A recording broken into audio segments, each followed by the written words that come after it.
profound heterogeneity of sarcomas presents incredible challenges in terms of introducing precision medicine strategies. In many ways, historically, sarcomas have been divided into bone and soft tissue sarcomas, but in many ways, in terms of drug development, it's probably easier to think of sarcomas in terms of different molecular groups, and that fits in with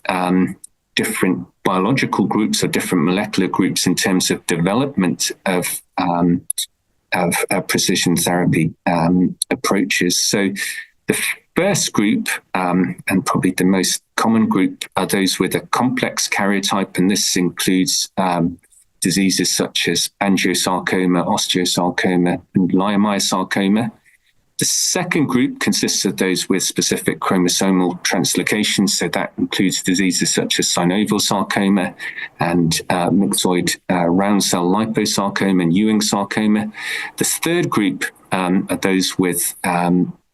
specific kinase mutations, so gastrointestinal stromal tumors are probably the most notable example in this regard, and of course have been very much the paradigm for the introduction of precision or targeted therapy in solid tumors. And the fourth group consists of those with simple molecular abnormalities such as CDK4 and MDM2 amplification in well and dedifferentiated liposarcoma. And again, the scope for precision therapeutics in regard to targeting CDK4 and MDM2 amplification, but unfortunately over the last 2 or 3 years, the development of MDM2 inhibitors in dedifferentiated liposarcoma has been compounded by 2 negative randomized trials. And then the last last molecular group are those with gene inactivation, so INI1 loss in epithelioid sarcoma and NF1 in malignant peripheral nerve sheath tumors. So that's quite a long answer to your question, but I suppose the basis of this is that there are different molecular groups of sarcomas, and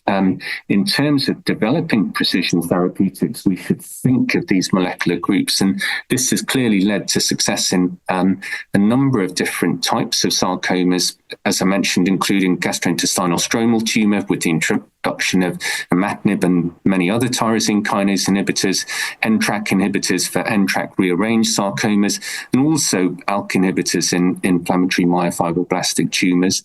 But I suppose the challenge really for precision therapeutics in sarcomas is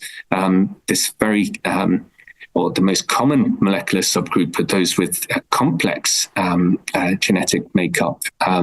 where it's very difficult to identify an activating mutation or something that's actually driving the tumor.